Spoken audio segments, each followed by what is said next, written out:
मध्य प्रदेश के मुख्यमंत्री डॉक्टर मोहन यादव ने बताया, भोपाल मेट्रो का काम आखिरी चरण में पहुंचा।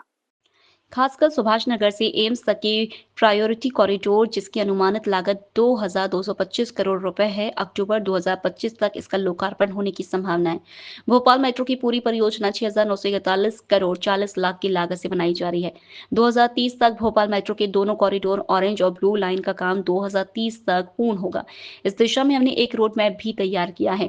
सभी जन सुविधाएं उन्नत श्रेणी के जन संसाधनों के साथ होंगी। परियोजना के लिए 27 अत्याधुनिक मेट्रो ट्रेन सेट होंगे, जिसमें से 7 मेट्रो ट्रेन हम तक पहुंच चुकी हैं। इंदौर में मेट्रो चल चुकी है और अब भोपाल की बारी है। आज मैंने बारीकी से इसका अध्ययन भी किया है। अक्टूबर महीने तक हमारी कोशिश रहेगी कि प्रधानमंत्री नरेंद्र मोदी के हाथों हमें ये सौगात मिले। भोपाल मेट्रो का आखिरी चरण में काम पहुंचा है। खास करके सुभाष नगर से एम्स तक की प्रायोरिटी कॉरिडोर, जिसकी अनुमानित लागत 2,225 करोड़ रुपया है, इसका कार्य अंतिम चरण में है और मोटे तौर पर अक्टूबर 2025 तक इसका लोकार्पण होगा। जैसा कि उल्लेखनीय भोपाल मेट्रो के पूरे प्रोजेक्ट की जो लागत भी है, इसके काम की प्रगति के आधार पर खासकर 6,941.40 करोड़ की लागत से ये पूरा प्रोजेक्ट किया जा रहा है। मैं मान के चलता हूँ कि भोपाल मेट्रो के दोनों कॉरिडोर ऑरेंज और ब्लू लाइन ये 2030 तक कंप्लीट होंगे। इस दिशा में हमने एक रोड मैप भी बनाया है और तैयारियां भी की हैं। जिस प्रकार से इसकी डिज़ाइन की गई है, ये अधिकतम 90 किलोमीटर प्रति घंटे की स्पीड से चल सकेगी। मोटे तौर पर एक स्टेशन से दूसरे स्टेशन के बीच ये 2 मिनट का इसका स्टॉपेज का अंतर रहेगा और एवरेज स्पीड 40 किलोमीटर के आसपास की रहेगी। जिस प्रकार से इसमें डिज़ाइन पे काम किया है, ये RDSO खासकर जिसके माध्यम से उनके निरीक्षण के उपरांत इसकी परमिशन मिलती है, हम आवश्यक वो सारी प्रक्रिया भी पूरी करने के लिए संकल्पित है, जो मानव जीवन के लिए और विकास के मामले में सभी प्रकार के पैमानों की कसौटी पे खरा करती है। उम्मीद करते हैं कि मेट्रो के लिए जो जिस प्रकार की सुविधा जुटाई गई, ये सुविधाएं भी विश्व स्तरीय रहेगी, जहां यात्रियों के लिए सब प्रकार के संसाधन दिए गए।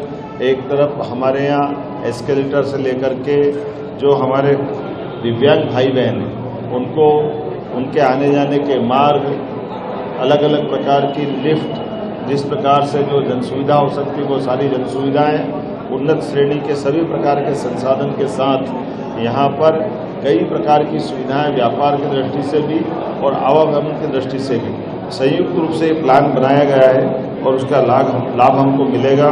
मैं उम्मीद करता हूं कि अगर परियोजना के लिए 27 अत्याधुनिक मेट्रो ट्रेन सेट होंगे और इसमें से 7 ट्रेन हमारे पास पहुंच चुकी है। मेट्रो ट्रेन न केवल सुविधाजनक है, बल्कि यह हमारे लिए गौरव के प्रतीक भी है। जब इंदौर में मेट्रो चल चुकी है, ऐसे में स्वाभाविक रूप से भोपाल की भी हमारी बारी है और उम्मीद करेंगे कि अभी जिस प्रकार से स्पीड चल रही है, आज मैंने सब इसका बारीकी से अध्ययन किया। मेरे साथ माननीय मंत्री कृष्णा गौड़ जी, माननीय अध्यक्ष रविंद्र यति जी, हमारे सारे वरिष्ठ अधिकारी और मेट्रो ट्रेन के संचालन के अधिकारी सबसे मिलकर के चर्चा की है। पूर्णतः सेफ और अत्याधुनिक संसाधनों के साथ ये जिस प्रकार से सौगात मिलेगी, ये अपने गौरव के एक अलग से एहसास से हमको परिचित कराएगी। मेरी अपनी ओर से एक बार फिर इस पूरी नई सुविधा की सौगात देने के लिए बधाई।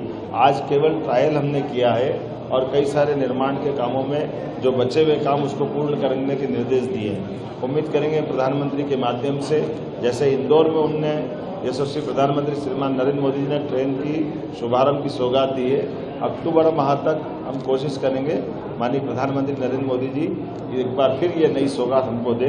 बहुत बहुत धन्यवाद।